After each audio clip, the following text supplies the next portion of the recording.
ó bá àwọn ọkùnrin àwọn obìnrin sọ̀rọ̀ pátá tó yọ ọdún lórí ọ̀rọ̀ ìgbéyàwó òde tó bá yẹn sọ ọ fẹ́ mú ọkọ rẹ ọ fẹ́ gbà mú yányán mọ̀ ń sọ ọkùnrin tó rí ẹ̀ pé mọ̀ ń sọ ọkùnrin tí èso nímúkúmu onífàkùfà tí èso alágbèrè tó lọ́n bá jẹ́ orú ọkùnrin tó dúró tí ọ tí èso alágbèrè tó sì ń gbìyànjú láti di nǹkan màá sọ fún ọ wọ́n lè mi mo sọ fún ọ nǹkan méjì ni weakness ọkùnrin yẹn gbogbo ọkùnrin tó bá jẹ́ lórí pípé ìbáàjẹ́ pastor ni ìbáàjẹ́ evangelist ni ìbáàjẹ́ doctor ni any man torí ẹ̀ bá pé nǹkan méjì ni weakness ọkùnrin ẹnìkan ní ẹ̀sáwù number 1 màá sì ṣàlàyé méjèèjì ní ṣókíṣókí alákọ̀ọ́kọ́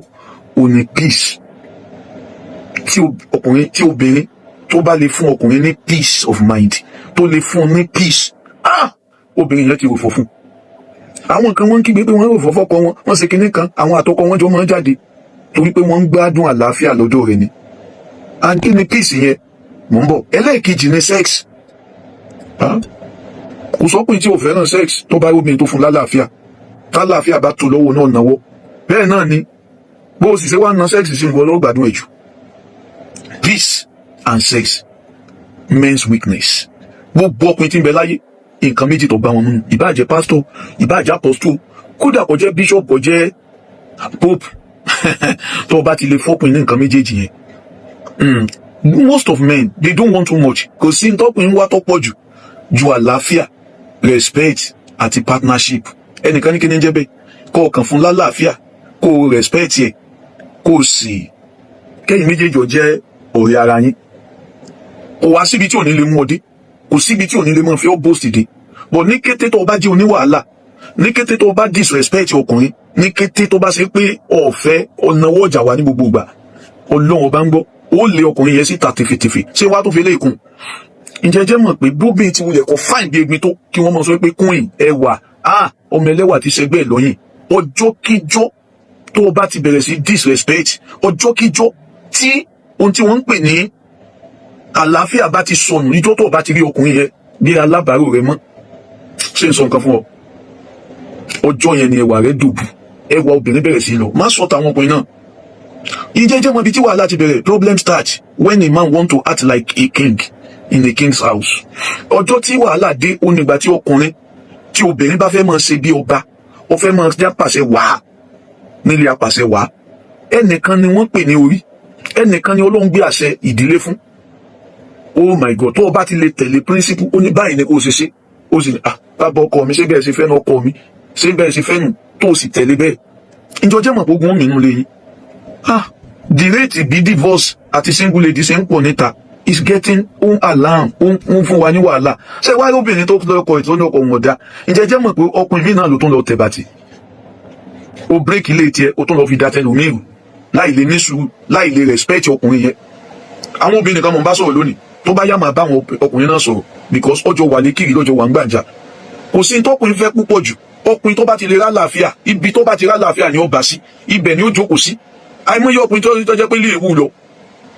wọ́n dùn níta di aago ńláńlá ni kí sì ni wọ́n ń ṣe níta torí pé wọ́n ti mọ̀ pé báwọn bá délé ilé ó dùn wọ́n sì ní bí ilé ó bá dùn bí ọ̀dẹ̀ ò dùn bí ìgbẹ́ nílùú náà máa ń rí a wà lọ wábì kan bo mọ́ èyí tí ò bá mọ tó yẹ kó ṣe a lọ dúró yọ lọ lẹ̀ pẹpẹ mọ́ bẹ́ẹ̀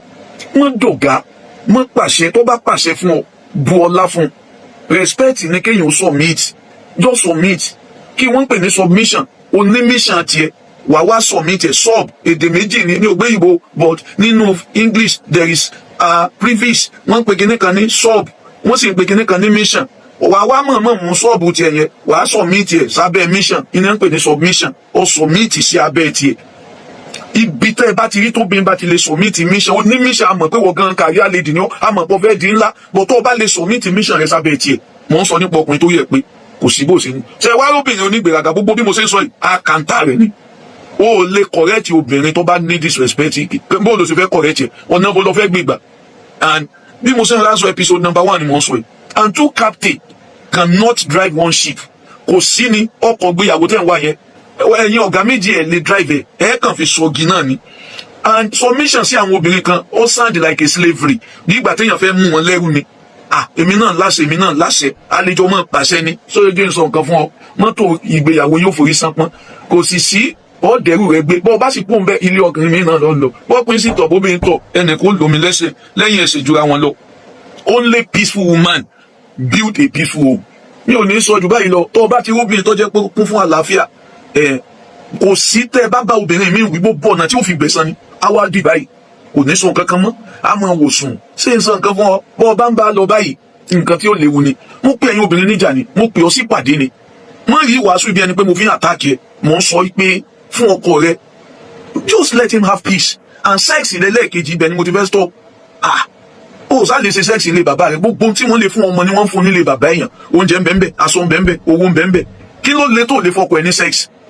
Ó gba certificate láti máa bá ọ̀sùn ni. Ọlọ́run bá ń gbọ́, ọkọ rẹ gba certificate láti máa bá ọ̀sùn ni. And bẹ́ẹ̀ lómi bá bọ́ ọ̀sùn, Ọlọ́run ti ń bẹ lọ́run kó bínú sí. But ọkọ ẹ bá bọ́ ọ̀sùn torí pé wọ́n ti fún certificate, ó ní oúnjẹ ń bẹ́ẹ̀ lé bàbá rẹ, aṣọ ń bẹ́ẹ̀ lé bàbá rẹ, owó ń bẹ́ẹ̀ lé bàbá rẹ, kí ló tún fẹ́? Gbogbo nǹkan ni bàbá rẹ, bàbá tó bí ọlọ́mọ, màmá tó bí ọlọ́mọ lè provide, bó ṣe wọ́n lè bọ́ ọ̀sùn. Tó o bá mọ̀ pé ò tí ì ṣe tán pọ́pọ́ ọmọ bọ́ ọ̀sùn, tó o bá ní like sex, kó ń bẹ́ẹ̀ fi sex ilẹ̀ fáwọn tí wọ́n lè ṣe, jẹ́ kẹ́ ń tó lè ráyè fún yọ wá síbẹ̀. Èmi kàn ní yọ ń gbé ni o, táwọn ọkùnrin náà ń bọ̀. Ẹnìkan ní wòlíì ọ̀dẹ́kunlé ẹ̀ tó ń dé episode.